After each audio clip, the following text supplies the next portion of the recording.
Hey everyone, स्वागत है आप सबका आरबीटी लर्निंग चैनल में।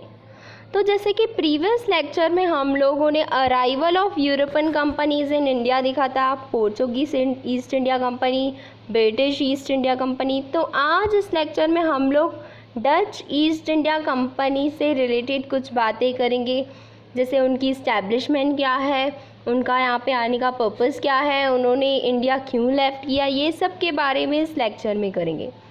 Dutch East India Company also called as an वेरी गांधी ओस्ट इंडीज कैंपियन, VOC भी बोला जाता है, was establish in the year 1602 में इस्टेब्लिश हुई थी।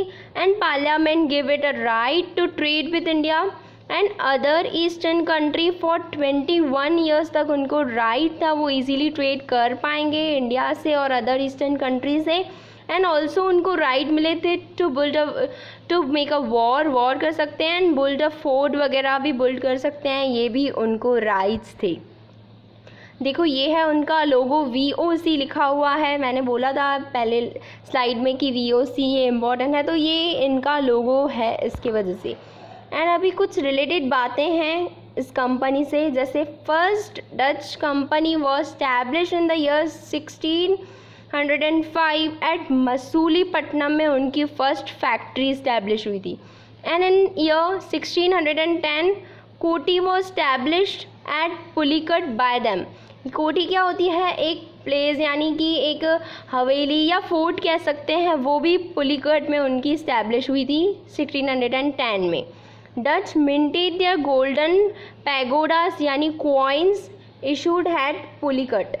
उन्होंने गोल्डन पैगोडास यानी कॉइन्स भी इस्टेब्लिश किए थे, मिंट किए थे। एंड वो कॉइन्स पे इमेज किसकी थी? गॉड विष्णु की इमेज थी। एंड उसके बाद Indigo, cotton, textile, silk and glass etcetera were exported from India by Dutch company. ये सब की एक्सपोर्ट भी ये लोग करते थे, डच ईस्ट इंडिया कंपनी। अब कुछ इम्पॉर्टेंट स्टैब्लिशमेंट है बाय डच कंपनी, कौन सी है? पहली है Masulipatnam in the year 1605, Pulicat in the year 1610, Surat year 1616, Bheemunipatnam in the year 1641, Karaikal in the year 1645 and last 1653 में चिनसुरा। इनकी कुछ इम्पॉर्टेंट स्टैब्लिशमेंट्स हैं जो इंडिया में थी। अब इनका यहाँ पे आने का पर्पस क्या है? देखो कोई भी कंपनी है, कहाँ पे भी एस्टैब्लिश हो रही है तो उनका पर्पस वही होता है, ट्रेड करना, प्रॉफिट कमाना। तो ये उनका भी एक ये पर्पस है, ट्रेड, एक्सप्लोरेशन, बढ़ाना अपने आप को। कोलोनाइजेशन क्या है? अपनी कॉलोनीज़, अपनी फैक्ट्रीज वगैरह को और इस्टेब्लिश करते जाना। सेकेंड है build forts and maintain armies वगैरह को मेंटेन करना। And Dutch began to challenge the Portuguese monopoly in East India. ये चैलेंज करना चाहते थे मोनोपोलीज़ की, किसकी? पोर्चुगीज़ कंपनीज़ की मोनोपोलीज़ को। तो ये इनका आने का पर्पस है यहाँ पे इंडिया में। हाउ डच लेफ्ट इंडिया, क्यों आखिर यहाँ से गए? In the year 1741 first war against Dutch was fought in battle of Kulachal. Battle of Kulachal ये फर्स्ट डच के अगेंस्ट वॉर लड़ी गई थी। वो वॉर में है ना, वो वॉर किनके बीच में थी? इंडियन किंगडम ऑफ तारावैंकोर और डच कंपनी के बीच में ये वॉर थी। और तारावैंकोर का किंग कौन था? मारथंडा वर्मा वहाँ का किंग था, और जिन्होंने डिफीट किया था किनको? डच कंपनीज को। किसने? किंग मारथंडा वर्मा ने। और अनदर वॉर हुआ उनके अगेंस्ट, बैटल ऑफ बेदरा इन the year 1759 and was fought against the Dutch company के अगेंस्ट फॉट किया गया था। किसने किया था? ब्रिटिश ने किया था, और ब्रिटिश उसमें इनको डिफीट भी किया था ब्रिटिश ने। हैंस फाइनली उन्होंने यहाँ से इंडिया छोड़ने का सोचा, लेफ्ट करने का सोचा।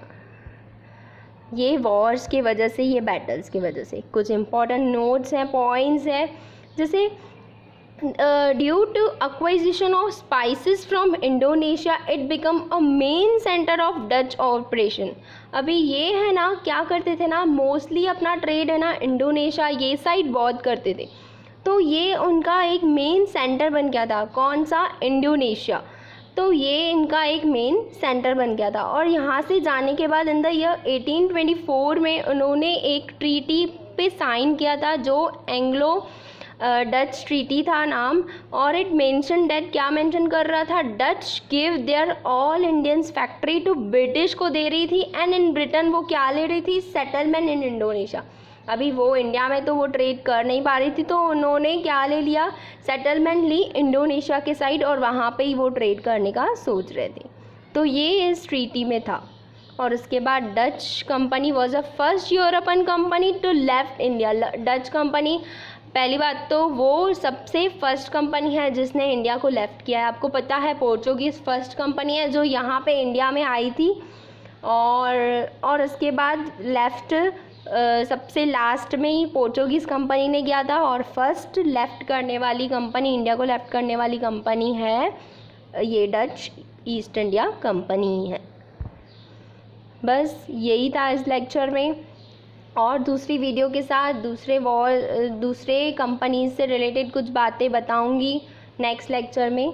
Thank you for giving me your time. Thank you.